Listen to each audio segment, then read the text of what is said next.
Isn't it amazing? You're about to take the perfect photo of a spectacular sunset, or you're finally about to beat that impossible level in your favorite game. Or maybe you're just about to get that super important call you've been waiting for all day. And then, poof, your phone screen goes black. The dreaded low battery symbol flashes for a heartbreaking moment before your trusty digital sidekick gives up completely. It always seems to happen at the worst possible time, doesn't it? It's like your phone has a secret plan to abandon you right when you need it most. Why does this happen? Why does this little device, so full of magic and wonder, seem to have such a tiny, tiny fuel tank?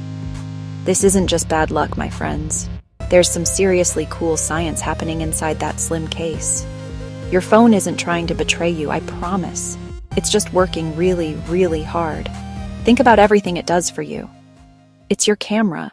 So, what is this mysterious battery thing? Let's break it down. Imagine a battery is like a peanut butter and jelly sandwich. You have two different sides, the peanut butter side and the jelly side. In a battery, these sides are called electrodes. One side is called the anode, and the other is called the cathode. These two sides are made of different chemical materials, and they really, really want to share something. They are separated by a special wall called a separator that keeps them from touching directly. That separator is like the bread in our sandwich, keeping the peanut butter and jelly from mixing into a big mess. It's a very important job. Now, floating all around these two sides is a special liquid or gel called an electrolyte. Think of the electrolyte as a superhighway for tiny, tiny particles. These particles are called ions. The electrolyte is full of them, just zipping around, waiting for something to happen. Now for the fun part. How does that stored chemical energy turn into the electrical energy that powers your phone? It's time for the electron dance party. Remember how our ions were all bunched up on one side, just waiting to move? Well, there's another particle in this story, the electron. When you turn on your phone, you create a path, a circuit, that connects the two sides of the battery, the anode, the cathode.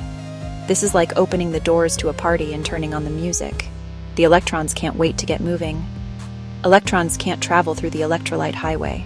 That's for ions only. So they take the long way around, through the circuits of your phone.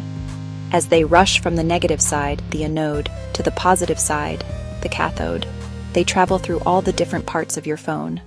They light up your screen. So we know how a battery works. But why does your phone's battery seem to drain so much faster than, say, the batteries in your TV remote? Think about what your TV remote does. It sends out a little puff of invisible infrared light when you press a button. That's it. It spends most of its life just sitting there, doing nothing.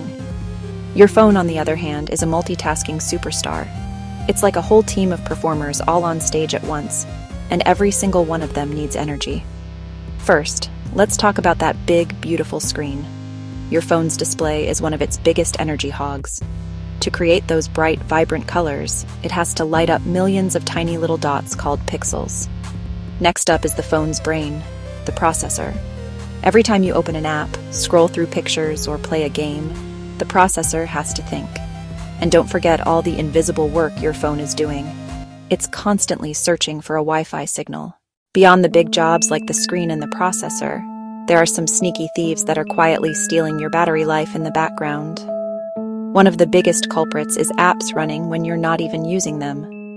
You might have closed a social media app, but it could still be working in the background, checking for new messages or updating your feed. This is called background app refresh. It's designed to be helpful so that when you open the app again, everything is up to date. Another sneaky thief is location services. Many apps want to know where you are. Sometimes it's useful, like for a map app giving you directions. But other times, an app might be tracking your location in the background for advertising or other purposes you don't even know about. The GPS radio in your phone requires a decent amount of power to talk to satellites in space and pinpoint your exact location. Temperature is another factor that can be a real battery bandit. Batteries work best at room temperature, just like us. If your phone gets too hot, say from being left in a sunny car, the chemical reactions inside the battery can speed up, causing it to lose its charge much faster. On the other hand, if it gets too cold, the chemical reactions slow down, reducing the battery's ability to deliver power.